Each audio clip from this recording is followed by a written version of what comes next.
Welcome back to the channel, everybody. I am the stepson of Krypton, And I am Mantis. and today we are discussing the Authority. Who are they, and where do they come from? These questions answered and much more coming up next.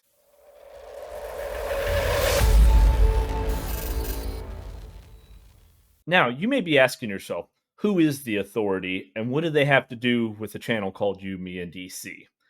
Well, if you have been following along with our Superman series, you know that James Gunn has announced who he wants or who is going to be the villain of the new Superman movie coming out next year, and that is the Engineer.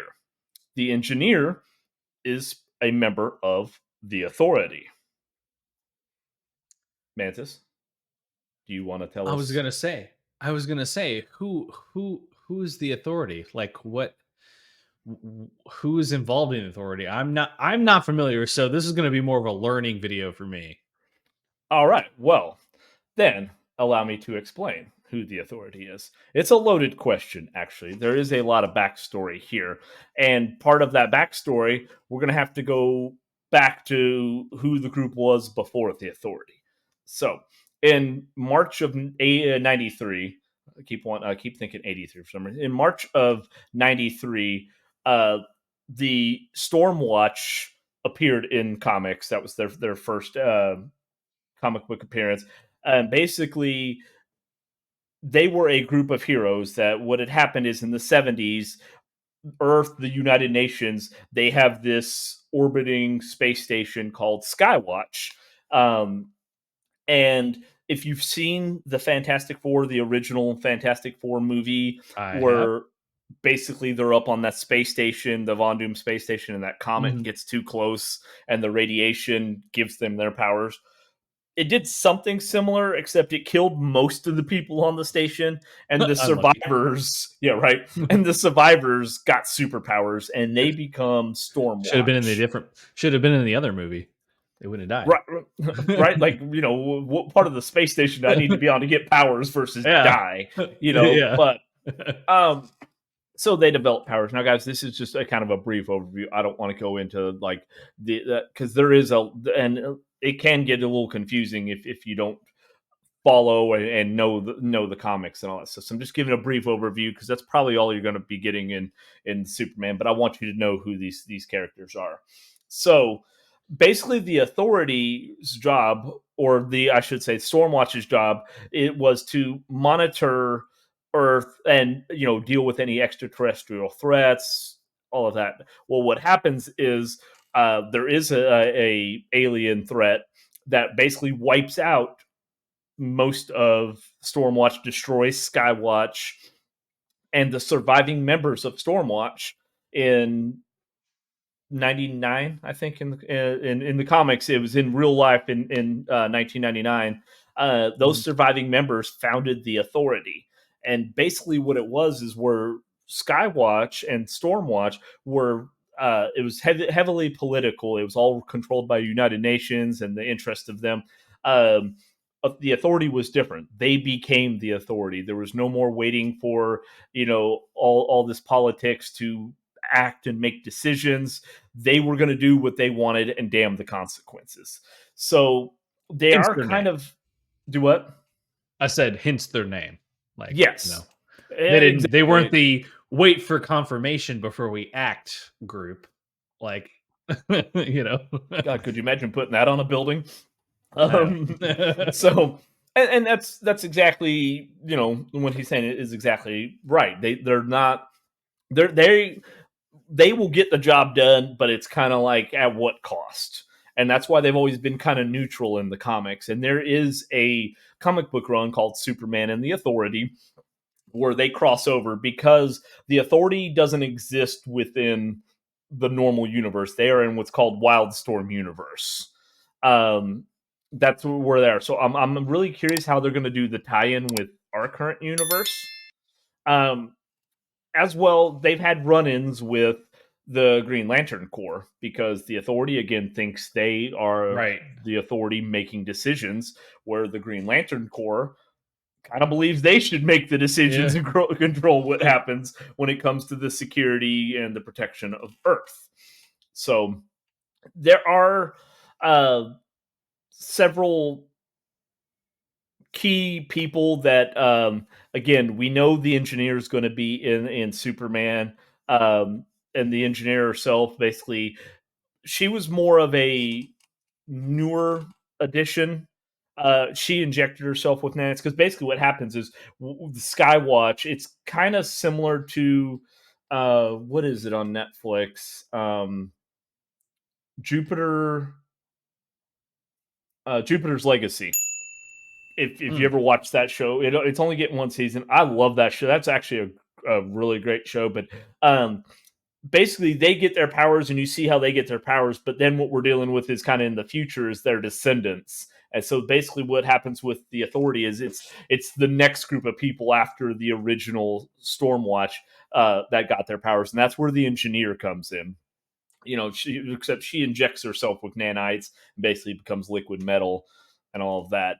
Um, so you definitely you have a pretty interesting group of characters. I will be interested. We know the engineers coming to fight with Superman, or at Mm. least be some kind of protagonist. Um, and as I mentioned, they've had several run-ins with the Green Lantern Corps. We also know that Guy Gardner of the Green Lantern Corps is going to be in this movie. We had briefly Yeah, touched. Oh, sorry. Go ahead. I just was gonna say, do you think that you're gonna see other members of the Authority in this Superman film? Because again, we're kind of try tie this back to possibly what could show up in it, previously known as Superman Legacy, but just now Superman. Um, I mean, do you think that there's going to be other members of the Authority in the movie, or hints at it, or is it specifically just the engineer? And it's either before or after the Authority was created. So here's the interesting thing with that. Again, that's kind of a loaded question in itself. Yeah. If you ever see, and I'll post it on here, the about the first issue of Superman and the Authority, the first comic book issue, Superman is the older Superman, and he's got the Kingdom Comes symbol on his chest. Now, Okay. in our last several videos, what have we been talking about? Is that the Superman Hmm. movie would potentially be following, at least loosely following, the Kingdom Come Superman timeline. Now, we've had multiple discussions about how, given that, David Cornsweet and all them are very young looking, how that would It tie doesn't make in. sense. Yeah. Um, and where the Authority and Superman, and then when the Justice League, all them form, is different. Again, you have two groups that they want to kind of do the same thing, but one has a very, very more bleak way of getting the results than, say, the Justice League, right? Mhm. And as we've seen from other Superman movies, people don't like a lot of collateral damage, right? So No, I, apparently not. I want to believe that when we've got Guy Gardner in, we have potentially at least a cameo from Supergirl. We got all of these almost like a mini Justice League coming in, that we're going to see more of the Authority, and maybe the engineer is just the one that kind of goes off the rails a little bit, right? Like the Authority Mm. gets that, Mitch, you're going to respect Superman, right? Everybody has to, whether you really want Yeah. to or not, just because they know he's the most powerful, and also he's the force for good. So maybe the Authority's like, all right, fine, you do your thing, but then the engineer is not wanting that to go down that way. Potentially, I don't know. Yeah, Um, this is what's kind of weird. Like, it's so anti every superhero movie we've seen so far as DC is concerned, especially with Superman. Like, there's a clear bad guy, a very clear bad guy. There's no, well, like you were saying, the Authority technically is. There's no a middle of the road. We're just going to do what's best for humanity, damn the consequences, or best for Earth. Let's just say. Um, and so if that's the case, how does like how if the engineer? I mean, I'm just maybe this is a later or an earlier version of the engineer, because again, like you were saying, for From the Kingdom Come, it doesn't necessarily fit with the age of the actors in the film. If it's the engineer, maybe it's before the engineer joined the Authority type of thing. Like, I won't say a prequel to something like that, but maybe an earlier version of the engineer in this. And if it's not like, well, maybe she was on the bad end of the middle of the road. Maybe she was more on the evil side than the middle of the road section is, and it's a case where, you know, he Superman puts her in line and is like, no, you need to be, you know, I know you're not going to be ever good, but maybe you can be more middle of the road than evil. right? Like Batman-ish, right? Like, you know, Yeah, he doesn't always put it in a pretty package and with a bow on it, but he gets the job the done, job done. right? Yeah, Well, so the interesting thing is, and I could be wrong on this. Don't quote me because I'm not 100% sure how what they're going to follow in there. But it's like Hawksmore, Hawksmore, or something like that, Jack is Hawksmore. actually Yeah, the leader of the authority at the time of what supposedly is going to be taking place here. So she's not the leader of the authority. That makes me wonder, like, again, is she kind of going off the rails? And the rest of the authority isn't wanting to mess with, say, hmm, Superman as well Superman. as the Green Lantern Corps. Um, because it'll be interesting. We talked about in the previous video if they are going to, in the Lantern series, if the Authority is going to be in there at some point. Are they going to be like the That would be cool. underlying protagonist there, like for the Lantern Corps, because again they think their way is the right way. So I don't know. It's going to be interesting. I think we'll see a couple more members of the Authority at least. Like you'll get an idea of it, and then there's going to be some exchange between the engineer and at least one of the other superheroes that are in the movie. And then it kind of blows up from there. Or we all could be wrong. I say we Eh, all. We could both be wrong, and all of these heroes and all the rest of the Authority are going to be in there all for 1 minute, and then we never see any And of them then the rest of the movie, and it's just Superman and the Engineer. We don't that's know. what I was thinking. That's what I was thinking. I was like, they could just be teasing this shit with the engineer, and then all of a sudden it's just like, you know, they're in there for, I don't know, 3 minutes or 4 minutes, and Then it's there's Lex a huge Luthor. ass fight scene. Yeah, yeah. I mean, you just don't know. Like, again, it's hard. We're speculating here again. We're trying to draw. Well, I don't want to say we're trying to be Pepe Silva, here with Charlie. Yeah, Carol, I'm yeah. Carol! Carol! I gotta talk to you about Pepe. And when I open the door, what do I find? There's not a single goddamn desk in that office. There is no Carol. You got to plug that in. We could be doing some crazy conspiracy theories here. We're just trying to draw some lines on what could be coming with the Superman series, and the Authority is, I think, is definitely in play with the engineer, as well as the Kingdom Come aspect of this.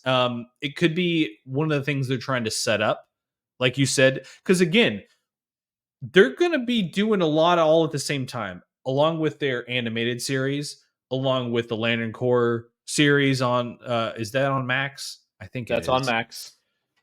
I mean, we discussed this previously where they could be doing some integration here, with the movies side as well as the show side. So it's not out of the realm of possibility. I think as long as with Max having control of the shows like the Lanterns and the Booster Gold series, which I'm excited for, love Mm. Booster Gold. He will be the next property. He's going right in this region here.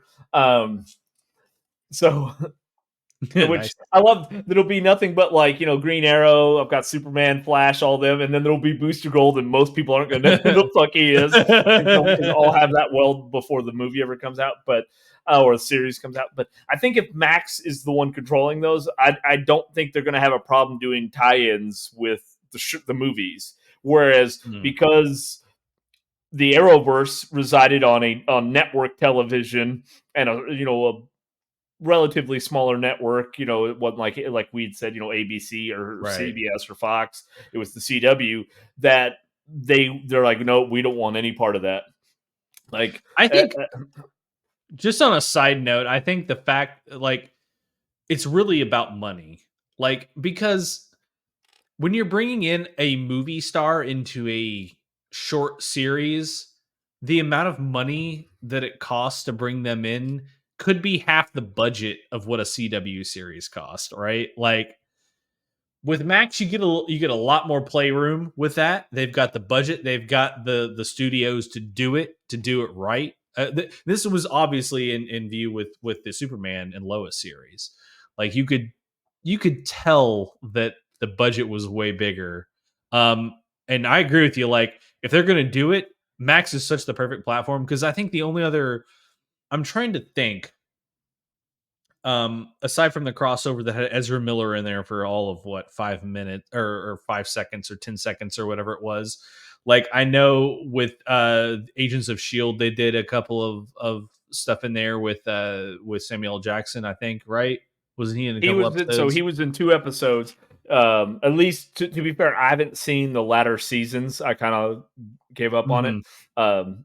Sorry, but I did. But I watched the first 5. He was in the first episode of the first season and the last episode of the first season, and then I'm sorry, I can't remember her name right now. The actress who plays Lady Sif, she shows up Mhm. in an episode in the first season as well.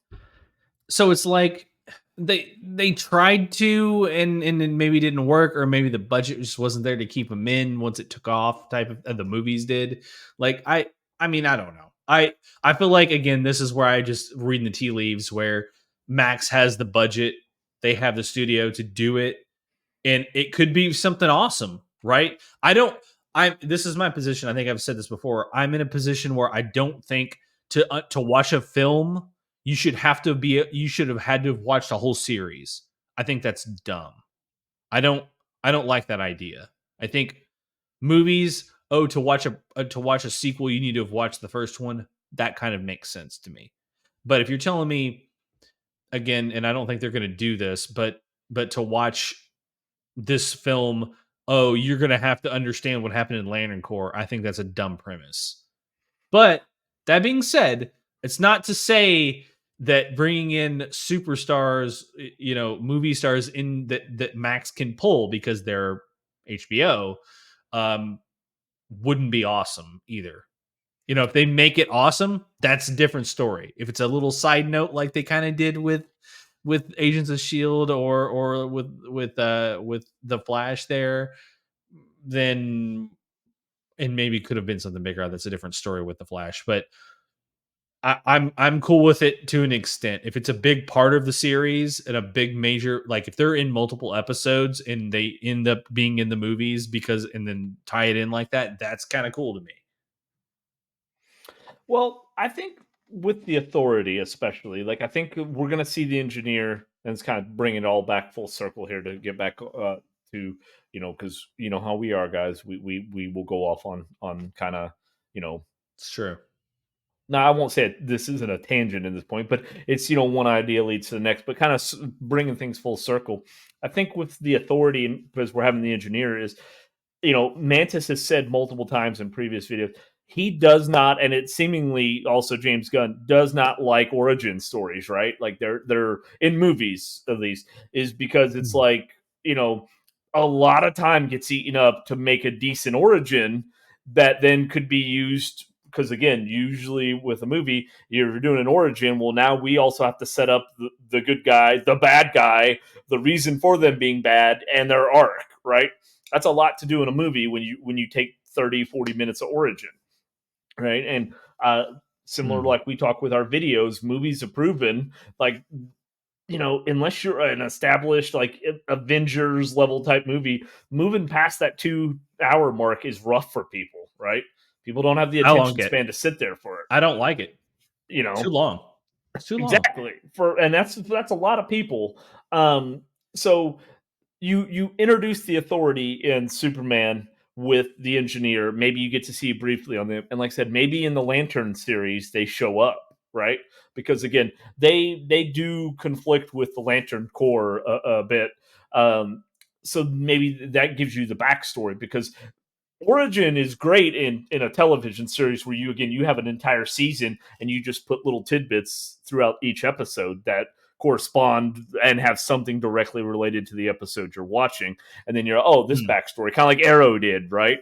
You kept getting backstory for 5 seasons. We got backstory because he was on the island for 5 years. It worked, right? That actually did work. I like that. Yeah, I was fine with that. Yeah. It worked. It was a little rough because like you're like, all right, some parts here, and then you're like, I'll turn and find out. Like every season, they just kept unlocking new things. Oh, he was in China. Oh, he was in Russia, and you're like, well, I guess that's how we learn to speak Russian, and he also knows Chinese and all that stuff.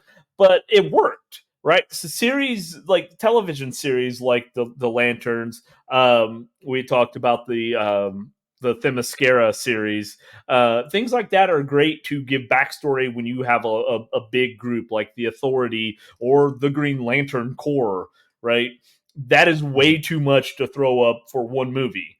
And that's why part of the reason why the Green Lantern movie bombed. So I think with the Authority, you're going to see them mentioned in this. Obviously, the engineer is going to be it. We may get an introduction to some of these characters because we got like Jeremy Sparks, we got Apollo, the Doctor, Swift, we got the Midnighter, and obviously Jack Haxmore, who's the leader.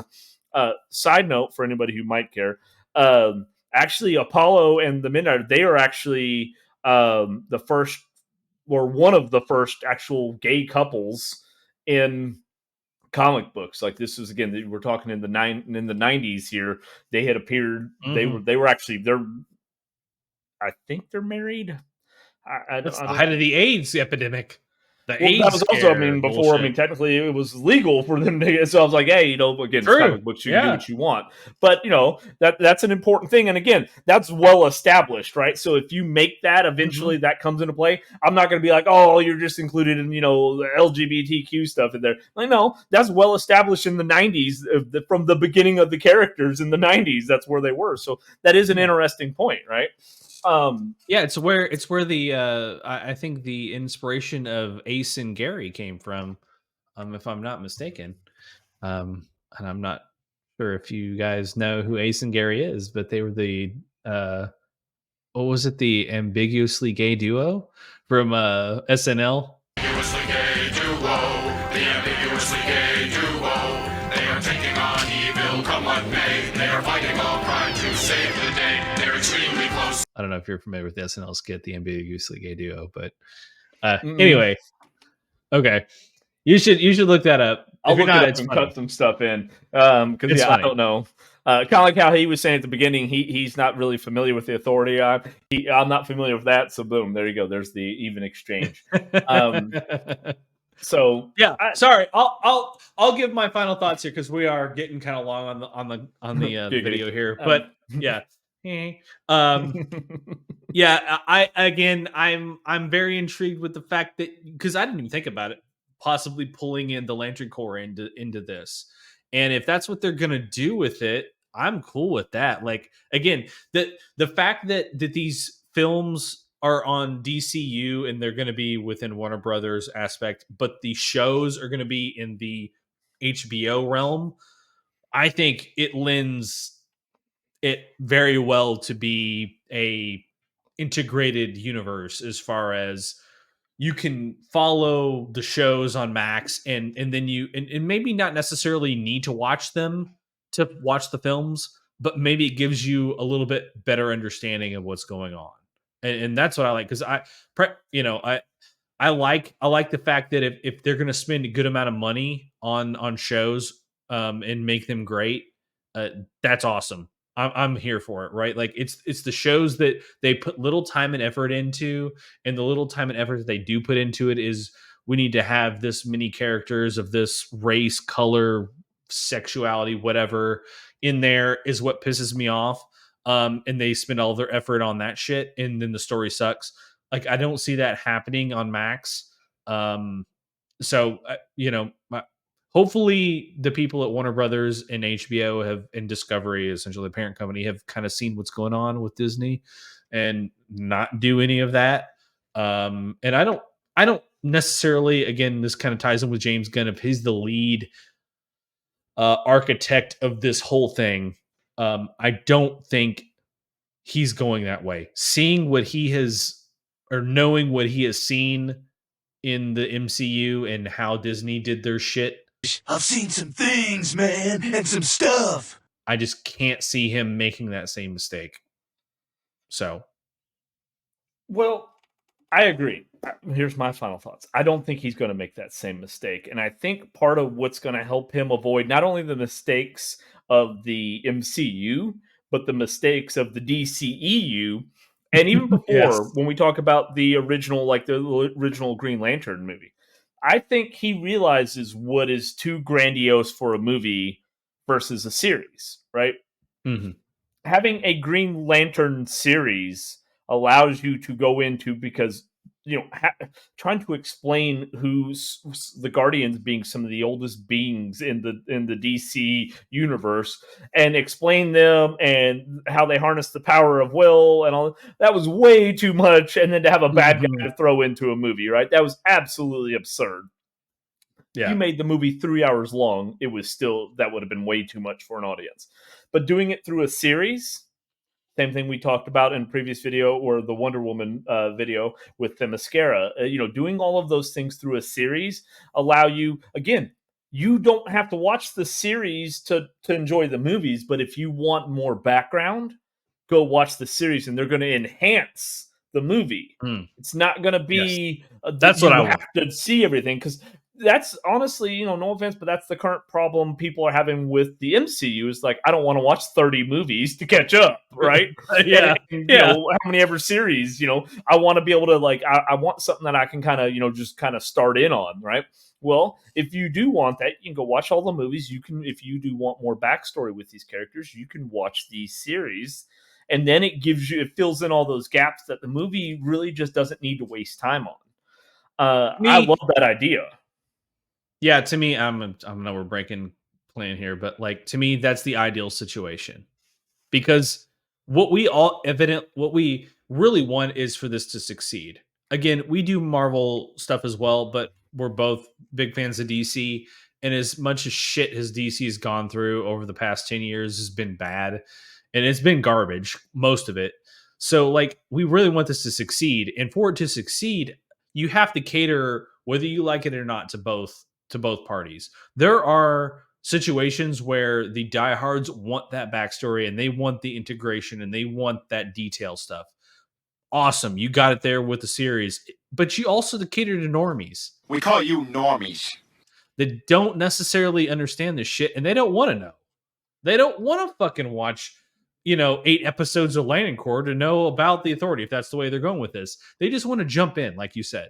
And that caters to them. And that, if you do both sides of that, I feel like you set yourself up for success. And hopefully that's what they're doing with this. Or it sets you up for here's the little scenario: your date night with your girlfriend, right, or wife, and you take her to go see this movie in theaters, and she goes, well, I don't like, that didn't make any sense. Who are these people? And then he's like, well, guess what? There's a whole 3 seasons that you can learn about them, and boom, there you go. It gives you, like, come over, we'll max and chill. Exactly. Let's watch this whole. You need to watch the Lantern series to really understand what's going on, and might set it up for you that way. Who knows? But it does help with that when people are like, "Well, that didn't make sense." We'll go watch that series. You'll understand it. It'll make complete sense to you. So, all right, guys, we're gonna wrap it on up here, because we'll just like everything else, we'll keep going on and on and on about this. And like we said about attention spans and not wanting a 3-hour movie, you guys don't want a 3-hour freaking YouTube video. Even when I cut it up into like 4 or 5 different videos, still didn't go over well. So if you have made it with us this far, we definitely do appreciate it. Consider giving this video a like. He's going to show you where. There now. Do I have to do it with like that far back kind of thing on there? Well, but you're kind of off in the distance, so I'm gonna have to put it like faded, like it's in the background there. That's going to be a little more challenging, but challenge accepted. Consider subscribing to the channel, where we will keep you up to date, not only on all of the news that's going on with the Superman movie. We just recorded a movie for the Fantastic Four, so we do Marvel stuff as well, guys. I know it's you, me, and DC. Don't let that scare you. click the fucking bell and whatever else YouTube's making you do, fucking blood test and thumbprint scan. God knows what else they're gonna have you doing just to get notifications on all of the newest videos, guys. We definitely do appreciate all of you who are subscribed, both the newest ones as well as the ones that have been with us from the beginning. We never ask you to do this stuff in the beginning of a video because I fucking hate that. So does Mantis. We will never do that to you. Yes. Thank you very much for your support. Can we try that again and not sound so fucking rehearsed? Thank you guys so much for your support. We do appreciate it.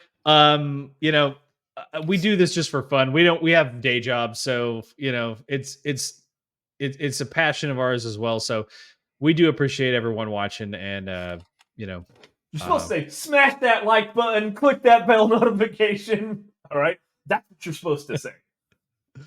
It's not an it's your boy situation here. Okay. Yeah, we do appreciate it. Second camera. Yeah. And check us out on our other platforms here. We're on Twitter. We are on Instagram. Follow us. I'm really fucking terrible about linking that stuff down there. I will on this, but the most important one is Mantis does have a new channel, Mantis Toboggan Gaming. He is currently going through the Final Fantasy VII Rebirth series. And I say series because the game's fucking long. It's a series. It's kind of a series. Yeah. I'm not even halfway through. I'm like 30-something, 40 hours in. Okay. Yeah, Mantis Toboggan Gaming. It'll be linked here. It's actually a sub channel of our Yumi and DC channel. So check that out. It's just me playing through some Final Fantasy VII Rebirth. So come check it out if you enjoy video gaming. It's awesome. You should check it out as well. And I appreciate you going and checking that out as well as being here with us. And until then, we will see you next time. Later.